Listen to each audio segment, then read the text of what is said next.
Salut à tous les fans de foot, bienvenue sur Vision Foot, la chaîne qui décrypte toutes les rumeurs, les transferts et les coulisses du football mondial. Aujourd'hui, on plonge au cœur d'une info brûlante qui agite le mercato hivernal. Manchester City a fixé le prix de Nathan Ake. Oui, vous avez bien entendu, les Citizens ont mis une étiquette sur leur défenseur néerlandais, et le FC Barcelone est sur le coup. Est-ce que ce transfert pourrait sauver la défense catalane en pleine crise ? On va tout analyser en détail, avec des faits réels, des stats, des réactions des fans et mon avis perso. Accrochez, promis. Si vous aimez le contenu, likez, abonnez-vous et activez la cloche pour ne rien rater. Allons-y, d'abord, mettons les choses en clair. Le Barça est dans une situation délicate en défense centrale. La longue absence d'Andreas Christensen, blessé au genou et potentiellement out pour une bonne partie de la saison, a fragilisé l'arrière-garde blaugrana. Et puis, il y a l'incertitude autour de Ronald Araujo. Des clarifications sont attendues sur son avenir, entre contrats et rumeurs de départ. Le club catalan dispose d'une marge salariale limitée, mais selon Mundo Deportivo, il cherche en priorité un défenseur gaucher expérimenté pour renforcer l'équipe de Hansi Flick. C'est dans ce contexte que le nom de Nathan Ake surgit comme une piste sérieuse. À 30 ans, ce néerlandais polyvalent de Manchester City joue moins cette saison et pourrait chercher un nouveau challenge pour retrouver du temps de jeu avant la Coupe du Monde 2026. Mais attendez, qui est vraiment Nathan Ake ? Laissez-moi vous faire un petit flashback sur sa carrière, parce que ce gars n'est pas n'importe qui. Né le 18 février 1995 à La Haye, aux Pays-Bas, Ake commence son parcours pro à Chelsea en 2012. Il y passe 5 ans, mais avec peu de minutes, il est prêté à Reading, Watford et surtout Bournemouth, où il explose vraiment. En 2017, Bournemouth l'achète pour 23 millions d'euros, et là, il devient un pilier. 121 matchs, 11 buts, des performances solides en Premier League. Son style ?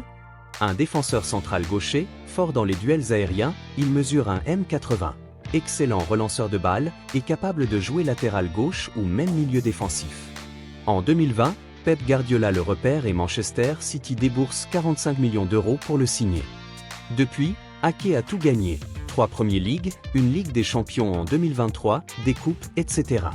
Ses stats parlent d'elles-mêmes. Cette saison, même avec moins de temps de jeu, seulement 596 minutes selon certaines sources, il affiche un taux de passe réussi à 92%, 1,5 tacles par match et une note moyenne de 7/10 sur Oscored. C'est un rock, un leader discret, et son expérience internationale avec les Oranges, 44 sélections, 5 buts, en fait un atout pour n'importe quelle équipe. Pourquoi Ake joue-t-il moins à City cette saison ? Eh bien, la concurrence est féroce. Ruben Dia, John Stones, Manuel Akanji, et même Josko Gvardiol occupent les postes centraux. Ake n'est plus titulaire indiscutable, et à 30 ans, il veut assurer sa place en sélection néerlandaise pour le Mondial 2026.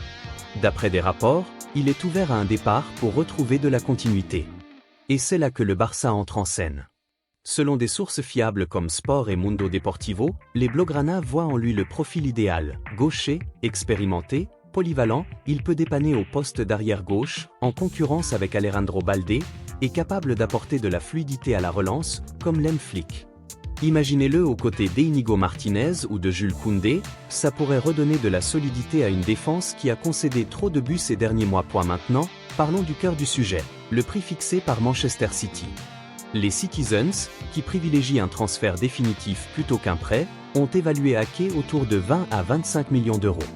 Les chiffres varient un peu selon les sources. Talksport parle de 30 millions, tandis que d'autres comme Football Espana ou Sport mentionnent 25 millions, et même 15 à 20 millions dans des rapports plus récents. C'est une somme relativement abordable pour un joueur de son calibre, surtout avec un contrat jusqu'en 2027. Mais pour le Barça, c'est compliqué. Le club catalan a des contraintes financières, une masse salariale serrée, et le salaire élevé d'Ake, estimé à 6 à 7 millions nets par an, pourrait peser lourd. Ajoutez à ça l'impact sur le fair-play financier de la Liga, ils doivent soumettre le rapport médical de Christensen pour libérer de l'espace. Malgré tout, Deco et la direction technique voient en lui une opportunité, mais ce n'est qu'une piste parmi d'autres points. Justement, parlons des alternatives. Le Barça ne met pas tous ses œufs dans le panier Ake. Selon la vidéo que j'ai analysée, un round-up sur les news Barça, d'autres noms circulent. Stéphane de Vrij d'Inter Milan, qui arrive en fin de contrat en juin et pourrait être une option bon marché, mais à 33 ans, c'est un pari à court terme. L'Inter est ouvert à un départ s'il trouve un remplaçant. Ensuite, Marcos Senesi de Bournemouth, un Argentin gaucher de 28 ans, traqué depuis 2018 par le Barça. Il pourrait arriver pour 10 à 20 millions, ou même gratuit l'été prochain.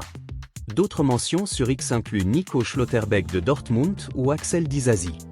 Le Barça veut éviter un Jason Mio 2.0. Rappelez-vous ce prêt raté en 2019 où le joueur n'a presque pas joué. Il cherche quelqu'un de top, bon marché, et approuvé par Flick. Analysons maintenant. Est-ce que Ake serait un bon fit pour le Barça? Les pros, son expérience en Ligue des Champions, il a joué la finale 2023, sa polyvalence, idéale pour rotation, et sa mentalité de gagnant. Dans le système de Flick, qui aime une défense haute et des relances précises, Ake excelle, rappelez-vous ses passes longues à City. Il pourrait concurrencer Baldé à gauche ou former un duo avec Kubarski en cas de besoin. L'âge, 30 ans, pas un investissement long terme, le salaire, impact sur la masse, et le risque d'une intégration lente. Comparé à Senesi, plus jeune et potentiellement moins cher, ou De Vrij, gratuit mais âgé, Ake semble un équilibre parfait si les finances passent. Personnellement, je pense que c'est une opportunité en or pour le Barça de viser le titre en Liga et en Europe. Sans renfort, il risque de craquer comme l'an dernier. Pour approfondir, rappelons le contexte global du Mercato 2026. Le Barça a libéré des fonds cet été avec des ventes, mais ils doivent être prudents. City, de son côté, veut streamer l'effectif, ils ont trop de défenseurs et visent des jeunes comme Gueye.